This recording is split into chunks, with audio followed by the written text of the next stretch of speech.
السلام علیکم ورحمۃ اللہ وبرکاتہ۔ الحمد للہ رب العالمین والصلاة والسلام علی سید الانبیاء وافضل المرسلین نبینا محمد وعلی آلہ واصحابہ اجمعین، اما بعد۔ اعوذ باللہ من الشیطان الرجیم۔ یا ایہا الذین آمنوا کتب علیکم الصیام کما کتب علی الذین من قبلکم لعلکم تتقون۔ محترم بزرگوں، نوجوان احباب، معزز حاضرین، گزشتہ درس میں رمضان کے متعلق آیات کی تفسیر کی ابتدا کی گئی تھی، اور اس میں پہلی آیت جو ابھی میں نے آپ لوگوں کے سامنے پڑھی اسی کے متعلق کچھ باتیں عرض کی گئی تھی۔ آج کے درس کے لیے بھی میں نے مناسب سمجھا ہے کہ اسی آیت پر کچھ وقفہ کیا جائے اور یہ دیکھا جائے کہ اللہ سبحانہ و تعالیٰ نے اتنے عظیم مقصد کے لیے ماہ رمضان کے اس روزے کو فرض کیا، اس کے پیچھے کیا حکمت ہے۔ دیکھیے، رب ذوالجلال ہم سب کے اوپر ہمارے سگے ماں باپ سے زیادہ شفیق و مہربان ہے۔ اللہ سبحانہ و تعالیٰ یہ قطعاً نہیں چاہتا کہ ہم اس دنیا میں پریشان ہوں یا دنیا کے بعد آخرت کی زندگی میں ہم پریشان ہوں، اور اسی لیے تقویٰ کی زندگی گزارنے کا حکم دیا گیا، اور اس کے بے شمار قرآن میں فوائد ذکر کیے گئے۔ جیسا کہ اللہ سبحانہ و تعالیٰ نے فرمایا دنیا کی زندگی کے تعلق سے کہ وَأَمَّا مَنْ أَعْطَى وَاتَّقَى وَصَدَّقَ بِالْحُسْنَى فَسَنُيَسِّرُهُ لِلْيُسْرَىٰ، جو سیدھے سچے راستے پر چلے گا، اللہ کے راستے میں خرچ کرے گا، ہم اس کے لیے آسانیاں پیدا کریں گے۔ وَمَن يَتَّقِ اللَّهَ يَجْعَل لَّهُ مِنْ أَمْرِهِ يُسْرًا، جو اللہ کا تقوی اختیار کرے گا، اس کا خوف اختیار کرے گا، اللہ کے راستے پر زندگی گزارے گا، اس کے لیے ہم آسانیاں پیدا کریں گے۔ إِن تَتَّقُوا اللَّهَ يَجْعَل لَّكُمْ فُرْقَانًا، اگر تم اللہ سے ڈرو گے، اللہ کا خوف اختیار کرو گے، تو تمہیں ایک خاص قسم کی صلاحیت دی جائے گی جس سے تم حق و باطل کے درمیان تمیز اور امتیاز کر سکو گے۔ اور آخرت کی زندگی، آخرت میں تو ایسے لوگوں کا ہی بہتر انجام ہے، والعاقبۃ للمتقین۔ اور اللہ سبحانہ و تعالیٰ نے یہ بھی ذکر کیا کہ وَإِن مِّنكُمْ إِلَّا وَارِدُهَا كَانَ عَلَىٰ رَبِّكَ حَتْمًا مَّقْضِيًّا ثُمَّ نُنَجِّي الَّذِينَ اتَّقَوْا وَنَذَرُ الظَّالِمِينَ فِيهَا جِثِيًّا، کہ جہنم سے گزر ہر بندے کا ہوگا، ہر شخص کا ہوگا، یہ اللہ کا حتمی اور اٹل فیصلہ ہے۔ ثُمَّ نَذَرُ الظَّالِمِينَ فِيهَا جِثِيًّا ثُمَّ نُنَجِّي الَّذِينَ اتَّقَوْا، پھر جو متقین اور پرہیزگار ہوں گے انہی کو ہم بچائیں گے، اور جو ظالمین ہوں گے وہ گھٹنوں کے بل جہنم میں گر پڑیں گے۔ تو یہ اللہ سبحانہ و تعالیٰ نے اس کے دنیا اور آخرت کے جو فوائد ہیں، قرآن میں بہت سارے مقامات پر اس کو واضح کیا گیا۔ ایک انسان کی زندگی پر دیکھیے، اللہ سبحانہ و تعالیٰ نے یہ کہا کہ انسان جیسے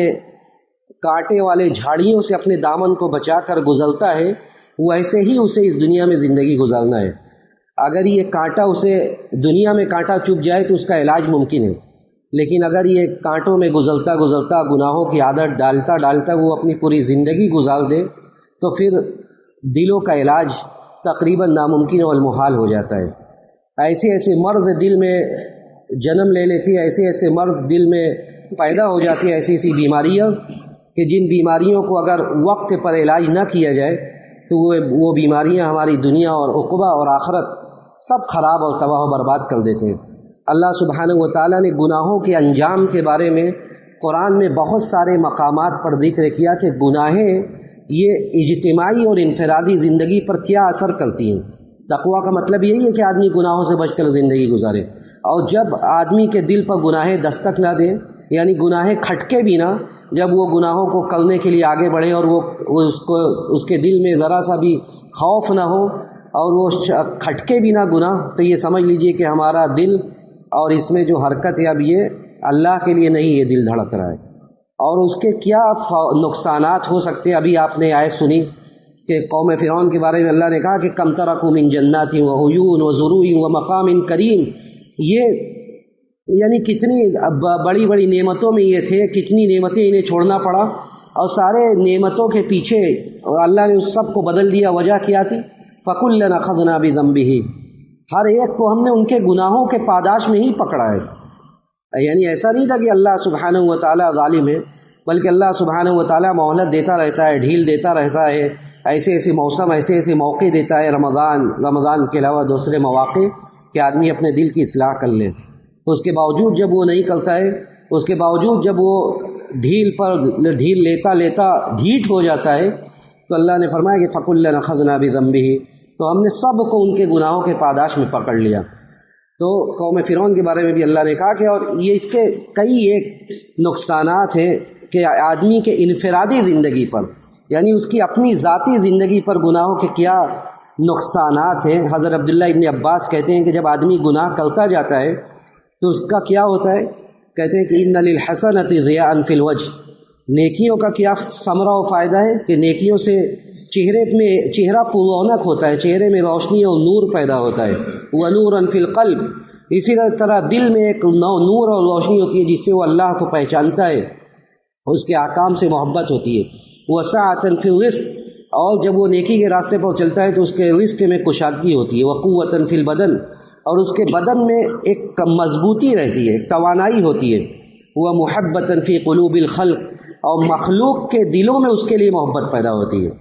اور جب اس کے برخلاف آدمی چلتا ہے، وَإِنَّ لِلسَّيِّئَةِ سَوَادًا فِي الْوَجْهِ، اور گناہیں انسان کے دل کو سیاہ کر دیتی ہے۔ وَظُلْمَةً فِي الْقَلْبِ، اس کا دل بے نور ہو جاتا ہے۔ وَوَهْنًا فِي الْبَدَنِ، اور اس کے بدن میں ایک کمزوری ہوتی ہے۔ آج طرح طرح کی بیماریوں کو ہم جھیلتے ہیں، لیکن ہم اپنا روحانی علاج کی طرف توجہ نہیں دیتے کہ ایسے کیا امراض ہم دل میں پال کے زندگی گزار رہے ہیں جس کی وجہ سے ہمارے بدن میں کمزوری لاحق ہو رہی ہے۔ وَنَقْصًا فِي الرِّزْقِ، اسی طرح رزق میں کمی،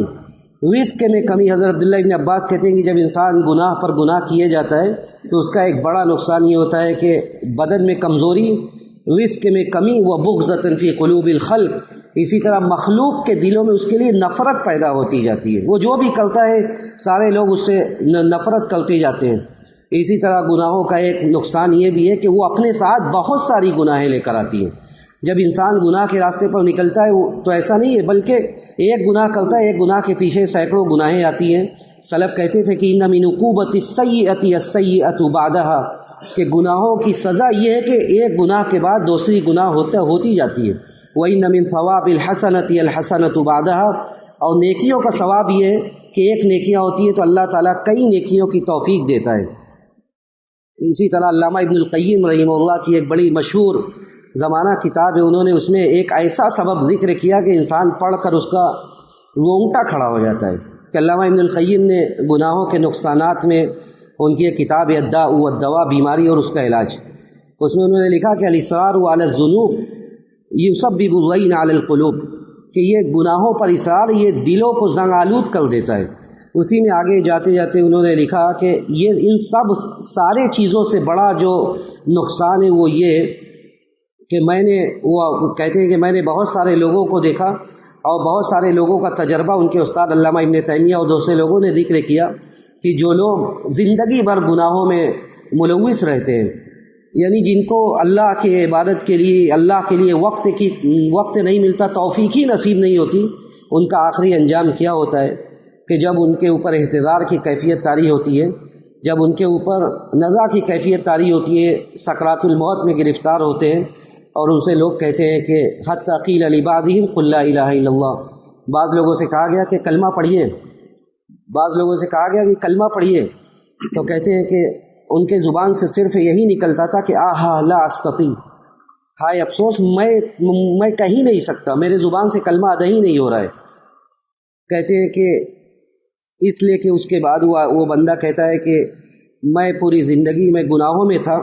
اس لیے آج آخری وقت میرے زبان سے یہ کلمہ نکل ہی نہیں رہا ہے۔ علامہ ابن القیم نے یہی ہیڈنگ قائم کی ہے کہ المعاصی سبب سوء الخاتمہ، کہ یہ معاصی اور گناہوں میں آلودگی، آدمی کے دل میں گناہ کھٹکے نہ، تو پھر اس کا انجام بھی بہت ہی بھیانک ہوتا ہے، اس کا انجام بہت ہی بھیانک ہوتا ہے اور اسے سوء خاتمہ نصیب ہوتا ہے، اسے خاتمہ بالخیر نصیب نہیں ہوتا۔ یہ اسی طرح رزق میں کمی، جیسا کہ آپ نے سنا، اسی طرح نعمتوں کا زائل کرنا، کیا کتنی نعمتیں آتی اور نعمتیں آ کر چلی جاتی ہیں۔ اس کی وجہ یہ ہے کہ ہم اپنے زندگی، اپنے حالات کا جائزہ لیں کہ ہماری زندگی ہمارا شب و روز کیسے گزر رہا ہے، ہمارے شب و روز میں اللہ کے لیے، اس کے دین کے لیے کتنا وقت ہے، کتنی نمازوں کو ہم نے جان بوجھ کر ضائع کیا، کتنے واجبات کو ہم نے جانتے بوجھتے ہوئے قصداً ترک کیا۔ یہ ساری چیزیں ہمارے زندگی پر اثر انداز ہو رہی ہیں، ہمارے سارے معاملات مشکل ہوتے جا رہے ہیں، اس لیے کہ اللہ نے یہ وعدہ کیا تھا کہ وَمَن يَتَّقِ اللَّهَ يَجْعَل لَّهُ مَخْرَجًا، کہ جو اللہ سے ڈرے گا اللہ سبحانہ و تعالیٰ اس کے لیے مخرج، مصیبت سے نکلنے کا، پریشانی سے نکلنے کا راستہ پیدا کرے گا۔ لیکن جب آدمی اس راستے کو چھوڑ دیتا ہے، سارے معاملات سخت ہوتے جاتے ہیں۔ اس لیے یہ موقع ہے، اللہ سبحانہ و تعالیٰ نے جہنم کے دروازے کو بند کر دیا ہے، شیاطین کے